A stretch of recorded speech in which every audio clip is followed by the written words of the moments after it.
Hello to all Cinemaster lovers. Hope you enjoy watching. Let's get started. The movie begins on an unknown planet with a strange bird, which has a long beak, pecking not on the ground but on someone's hand. Suddenly, the hand appears from amidst the wreckage of a destroyed spaceship, grabs the bird, and Riddick emerges, crawling out of the wreckage. He heads toward the water but quickly discovers it's not drinkable. After resting for a bit, he wakes up to the sound of howling and realizes his leg is broken. He places it between two rocks to treat the painful break. His scream attracts the attention of animals resembling hyenas, which begin approaching him. Riddick puts on his protective goggles and sees them from afar, deciding to head toward a nearby pit to hide. He stays submerged in the water until the animals leave. After they are gone, he takes a moment to rest and adjust his broken leg. However, he doesn't notice one of the hyena-like creatures standing behind him. The animal attacks him, and after a struggle, Riddick throws a piece of his armor to make the creature chase after it. Once his leg is fixed, he begins his journey across the desert until he reaches a cave. There, he finally finds water he can drink. As he looks around, he spots a ladder, just as the sound of howling disrupts his thoughts.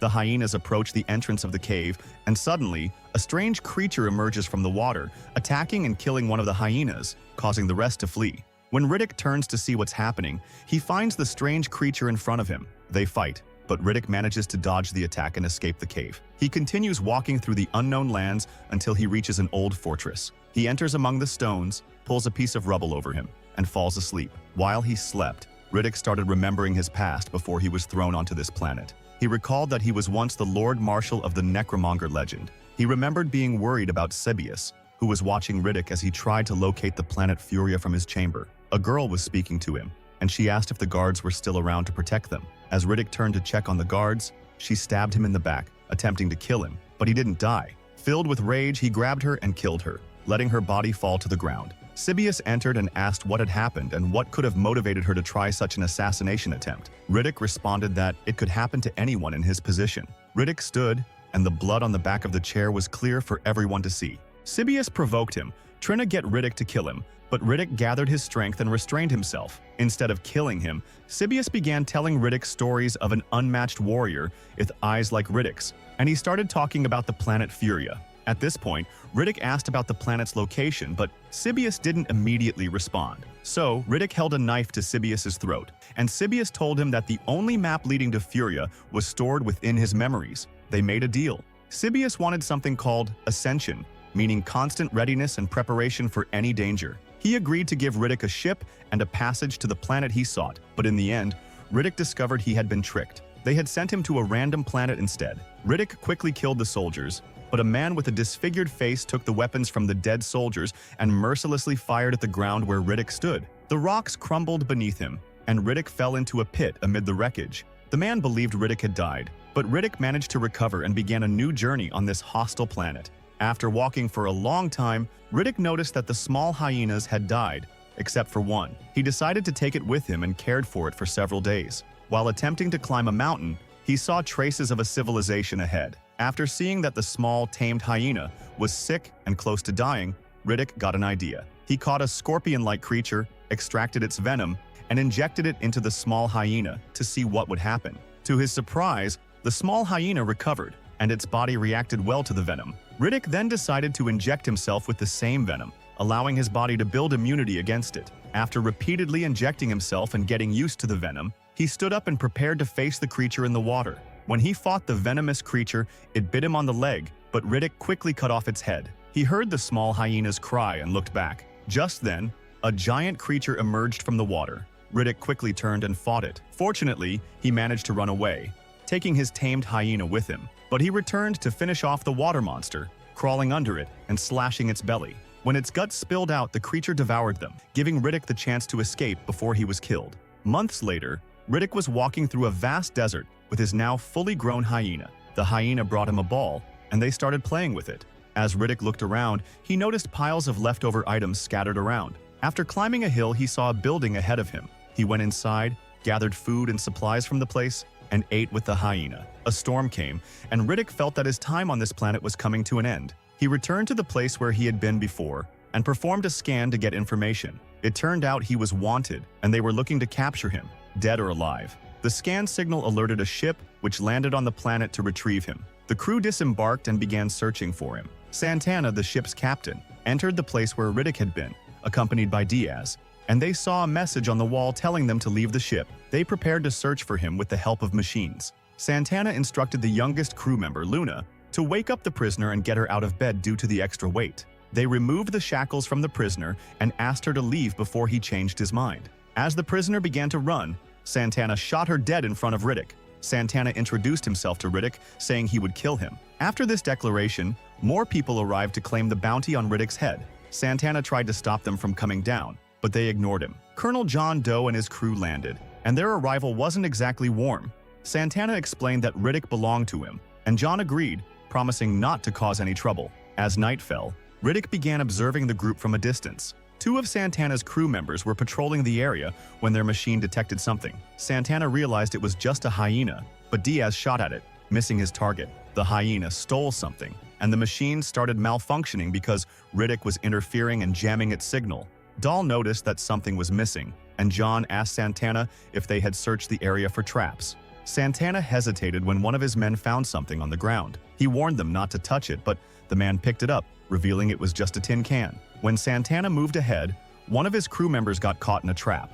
Santana warned him not to move, but the man didn't listen, and another trap exploded. This incident put everyone on high alert as they began hunting for Riddick. Two of Santana's crew were together when one of them got captured. The other one saw him being tied up and began shooting wildly into the darkness. Meanwhile, John told his crew to stay inside the ship. By morning, two were dead, and one was missing. Santana approached the second team, offering them a partnership, but they didn't respond. When he insulted them, Dahl slapped him a few times, and eventually they agreed to team up under the condition that John would be the leader and Dahl would be second in command. Santana got slapped again for talking too much. John told Santana he wanted Riddick alive, but after the first day, he could kill Riddick and do whatever he wanted. They locked down the area and planned to hunt Riddick at dawn. John looked outside and saw the hyena, instructing Dahl to shoot it with a barium-covered bullet so they could easily track it.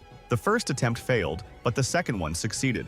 John and his team took off on motorcycles to track the hyena and eventually find Riddick. They entered a cave, ready for anything, and continued searching for their target. When they reached the end of the cave, they found a hiding spot. As they inspected it, they turned around to see a man standing before them. They started shooting, and John realized it was one of Santana's missing crew members. If he had been alive before, he was certainly dead now. The hyena attacked and then fled. One of the crew members asked where Riddick was while Dahl was busy cleaning herself. She heard a noise, and John tried to reach her, but he couldn't. After searching for a bit, Dahl returned to finish cleaning herself. Suddenly, Riddick's hand appeared, grabbing some of her cleaning tools. Luna helped one of the crew members, and as they were adjusting the machine, Riddick was sitting on top of the ship, hiding. He opened the hatch and began examining it with a small mirror. John radioed a warning, telling them they were in danger, but Santana ignored the alerts. In the meantime, Riddick attempted to attack from behind, but Dahl entered, causing Riddick to flee. The two argued before Santana attacked Dahl and threatened her with violence. Riddick was ready to finish off Santana, but John arrived and saw blood and a message in the cabinet. Dahl explained that the blood was from Santana when he was injured earlier. Santana tried to open the cabinet, but they warned him it was a bad idea. At first, he didn't listen and opened it, finding essential supplies for the ship. Dahl pulled out her gun, and the others followed her lead. John told everyone to calm down before Riddick could take advantage. They stepped back, allowing Santana to open the cabinet, and luckily nothing happened. Inside were basic necessities. John then outlined a plan to seal off the cave. Meanwhile, one of the crew members, Moss, noticed an open vent in the ceiling. As he went to check it, Riddick quickly grabbed him and asked if he was scared. Moss admitted he was, but it was too late as Riddick had already taken everything, leaving the group stranded without a way to leave the planet. John ordered the area to be secured and placed guards, wanting to stay at the planet's edge. The crew started arguing about how to solve the problem since their ships weren't compatible, and merging their power sources wasn't an option. Asking for help was also not ideal, leaving them with no other solutions. Their argument was interrupted when Riddick appeared. They searched around but found nothing, realizing the sound they heard came from a dead hunter's device. John vowed to find Riddick, but Riddick was already on his way toward them. As he approached, everyone lowered their weapons, and John asked Riddick what happened on the planet 10 years ago. When Dahl prepared to shoot Riddick with a tranquilizer gun, Riddick warned them that in 24 hours, no one would want to be on the planet when the rain comes. He said he could keep killing, but he'd prefer to make a deal to get off the planet. Riddick demanded one of the ships and offered a deal. When the rain hits the station, he would take a ship with their permission or start killing again. As Riddick walked away, Santana tried to shoot him, but the hyena attacked him. Dahl shot Riddick with a tranquilizer gun and followed it with 3 more shots. On the 4th shot, Riddick collapsed, and Santana killed the hyena. John hit Santana for killing the animal, and Riddick passed out, getting captured. After a while, John began interrogating Riddick, asking if his son was still alive after the incident 10 years ago. But Riddick didn't provide the answers John wanted. Riddick warned Santana that if his chains were removed, Santana would be the first to die within 5 seconds using the sickle in his hand. After some more fruitless conversation, John asked Dahl to check outside and report what she saw. When she described the scene, John told her to let him know if she saw anything else. John, frustrated, shouted at Riddick for answers about his son, but Riddick remained silent. Suddenly, the rain began, and Riddick remarked that his time was up. John halted the interrogation and agreed to hand Riddick over to Santana. Just as Riddick was about to be executed, a machine detected movement, and everyone rushed to investigate. Santana looked at the screen and saw something strange approaching. As the lights came on, venomous creatures emerged from the ground. One of the crew members started shooting but was killed by a creature that came through the ceiling. The group began firing at the monster, but Moss was snatched by one of the creatures, which then retreated into the ceiling. The crew struggled to fend off the venomous creatures as they closed in. Riddick mocked them, saying that within 60 seconds, his chains would be removed, and they needed to leave the planet immediately. He warned them that things would only get worse, and when they asked how, Riddick told them that no one knew what had been buried there. John agreed to Riddick's plan, and they made a deal. John was about to remove the chains when Santana placed a knife to Riddick's throat, saying the chains would stay on. Dahl tried to help, but Riddick fought her off. Diaz restrained Dahl, and Santana prepared to kill Riddick, but his knife flew into the ceiling, and he was thrown toward the cabinet. As Santana got up, the knife fell back down, and Riddick hurled it into his head, killing him. Riddick then rolled a box, and Santana's head fell into it, just as Riddick had promised. The crew stood in shock, but also relief at the sight. At the same time, they were afraid of Riddick's chains being removed and rushed outside to kill the venomous creatures. Trina reached the ship, but Fargus was bitten by a small creature, and Diaz managed to kill it. But Fargus died from the poison. They took the motorcycles and headed to the location where Riddick had buried the stolen pieces. Without any weapons, they were able to kill the venomous creatures using the flames from Diaz's motorcycle. Diaz rolled John down the hill, but fortunately Riddick saved him, and they reached the spot. While Riddick was digging to retrieve the pieces, he mentioned that John's son was a morphine addict. As they were talking, Diaz wrecked his motorcycle and tried to kill them, but he was no match for Riddick. Despite his great strength, Riddick inflicted a fatal wound on him with his knife. However, before Diaz died, he shot at the last motorcycle in their path, leaving them without transportation. With no other choice, they started walking and continued to kill the venomous creatures along the way, successfully defeating many of them. But in the end, Riddick was attacked and suffered a severe injury. John threw a grenade, killing the remaining creatures in the nearby area, and attempted to help Riddick. But when he realized he couldn't carry him, he decided to leave him behind and return to the ship, telling the others they needed to leave the planet. Riddick grabbed hot rocks from the explosion to seal his wound and began to run to escape the creatures. He climbed the mountain to evade the deadly attacks, but there were too many for him. Riddick fought with all his strength, but as he was attacked, it seemed like this would be the end. Suddenly, gunfire from the sky killed all the creatures, revealing that John had returned. They carried Riddick and escaped the planet, fleeing from the deadly storm.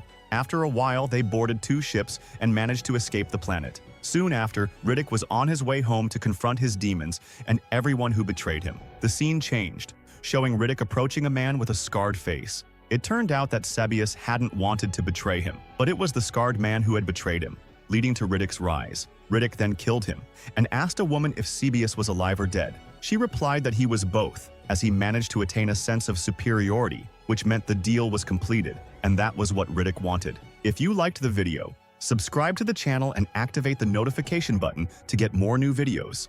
See ya!